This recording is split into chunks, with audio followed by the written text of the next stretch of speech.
While co-managing Mirage Studios, Eastman and Laird often spoke of the difficulties in maintaining creative control of their work. Eastman decided to address this problem by using his own personal knowledge and connections to help other creators. Approaching Laird with his ideas, Eastman was met with a less than positive response. To quote Kevin Eastman in his own words, "My first thought was to expand the publishing arm of Mirage. But the more sane of the two partners said, 'What are you, nuts?' We were working pretty much full-time just on the Turtles." Pete told me, and I agreed, that he didn't want to have anything else on his brain in terms of publishing at the time. So with his blessing, I started. Eastman founded Tundra Publishing in 1990 to realize personal and other projects. He joined with other comic creators like Scott McCloud and Dave Sim to form the Creators' Bill of Rights. Eastman felt obligated to expand it beyond theory and into practice, providing a forum for comics creators to work for a publisher while maintaining ownership of their work. Rick Veitch has written that one of the plans was for Tundra to act as an exoskeleton for an existing self-publisher, offering marketing muscle, higher production values, printing costs paid and a page rate up front for half the action, no strings attached. Moreover, Eastman provided a forum for Marvel and DC creators to work on projects that they could not otherwise realize. To quote Eastman, "Basically, I'd meet them at conventions and they'd said they're stuck doing Spider-Man, they had a wife and a kid at home, and they had to make ends meet. But if they really had a chance, they said they'd really do this at Tundra, and I'd hear this repeatedly. So, I went back to those artists because I had the money and said I'd give them the chance.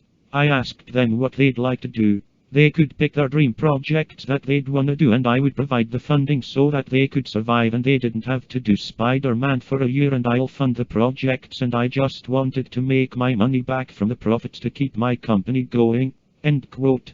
Projects partly realized by Tundra included Alan Moore and Bill Sienkiewicz's Big Numbers, Moore & Eddie Campbell's From Hell, Moore & Melinda Jeddy's Lost Girls. These last two original serialized in Stephen R. Bissett's Taboo anthology, which was also part published by Tundra, The Crow, Mike Allward's Madman and Dave McKean's Cages, and others. Eastman initially thought that his experience at Mirage gave him a pretty good grasp of what a publisher should be, and what a publisher needs to do, although he swiftly realized that Tundra was not like publishing the Turtles.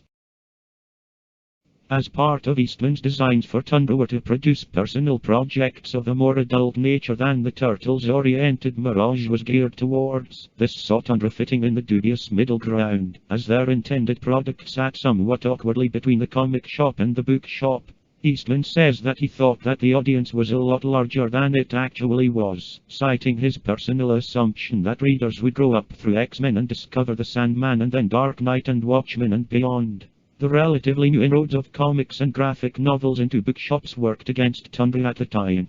Eastman swiftly became aware that Tundra and the Turtles differed considerably, not least since the latter was successful enough to effectively run itself, with a few nudges, to keep it moving along. Tundra, on the other hand, dealt in new properties, which required building from the ground up, and was a lot more work than Eastman had anticipated, growing far too quickly for comfort, and requiring considerable injections of time and money, rather than being profitable. Speaking in 1992 and 1993, Eastman was optimistic that the company had, quote Eastman, finally reached the point where it had slowed up enough to be giving individual projects the time and attention they required. Shortly thereafter, Tundra was bought out by Kitchen Sink Press, closing its doors after just 3 years, losing Eastman between $9 and $14 million. Despite heavy financial losses, Eastman remains philosophical about his work with Tundra, drawing the analogy that, to quote Eastman, "Doing the Turtles was like going to college, and doing Tundra Publishing was like getting my master's degree. So I learned a lot with the Turtles, and I learned the rest of what I needed to know when I did Tundra." End quote. He makes mention of the multiple award nominations Tundra received during its first and second years, including Harvey Awards and Eisner Awards, but notes that despite critical acclaim, the company was not making money on its titles, and had to cease production. He notes that Tundra was one of the earlier creator-owned companies, before Image really took off, and before Dark Horse Comics' Legends line.